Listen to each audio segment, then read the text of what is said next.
Hey, what's up guys, Will here for GSM Arena, and we're back with Xiaomi's new upper mid-range phone, the Mi Note 10. We've already released our review of the phone's penta-camera setup, which includes a 108-megapixel quad-Bayer main camera. But what about the rest of the package? Let's take a look in our full review.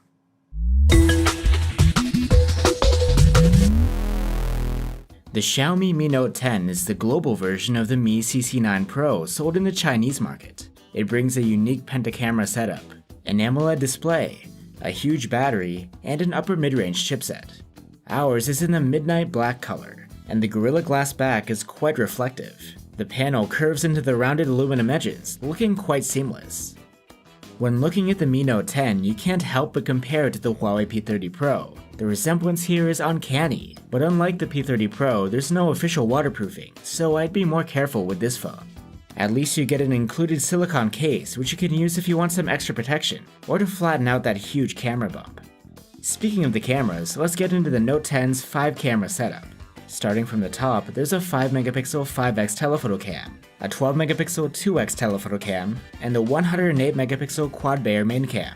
Below this setup, there's a 20-megapixel ultra-wide camera with autofocus, and a 2-megapixel macro cam. The main cam has OIS, and it uses a quad-Bayer filter, so it will output 27-megapixel photos. This results in an impressive level of detail.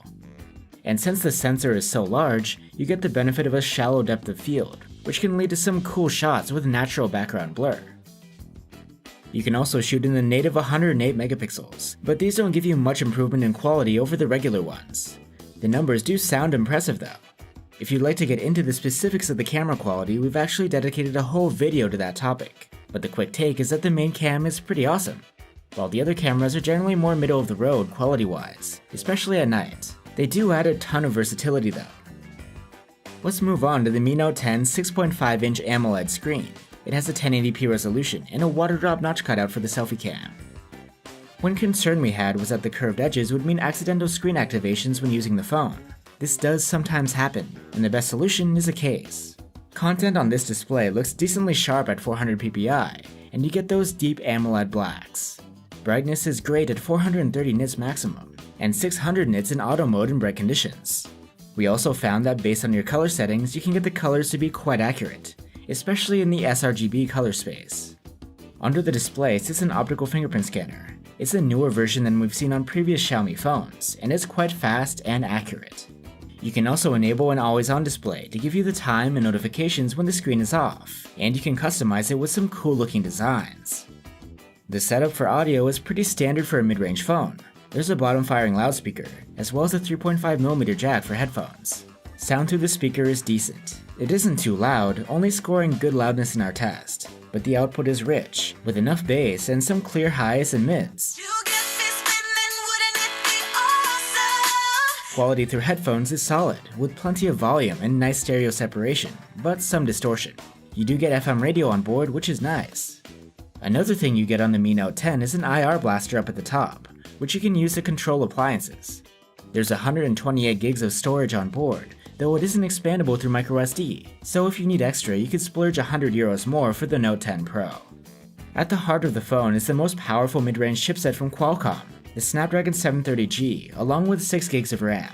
In CPU benchmarks, performance is excellent, only bested by flagship-level phones.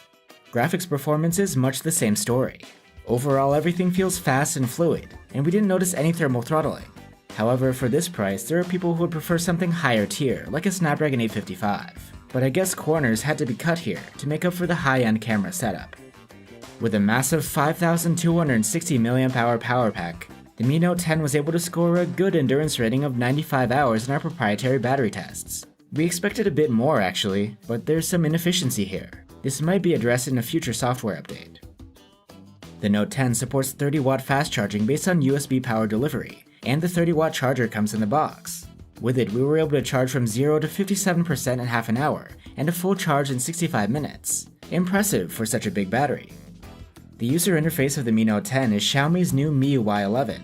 This is actually the first device to launch with it out of the box. However, this is based on Android 9, not the latest Android 10. All of the apps are kept on the home screen, as typical for Xiaomi. You'd have to download a different launcher to get an app drawer. You can use nature sounds for alarms and notifications. The alarms can even be set to change based on the weather or the date, giving you some useful info first thing in the morning. Another new feature here is dark mode for your menus, which will save you some energy here thanks to the OLED screen. So that's the Xiaomi Mi Note 10. It's a nice package with a beautiful design, a curved AMOLED screen, good battery life and fast charging, a high-performance chipset, and some unique and versatile cameras. Now for the nitpicks. The Note 10 costs €550 at launch, which brings it into the flagship killer price range, where phones generally have the latest flagship chipset. Also, battery life isn't too impressive, considering the size of the power pack, and we weren't crazy about some aspects of the secondary camera performance.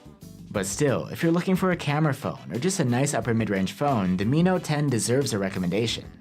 But if you're after the specs for heavy gaming, or want the best battery life, there are other devices you could choose from. Thanks for watching guys, and see you next time.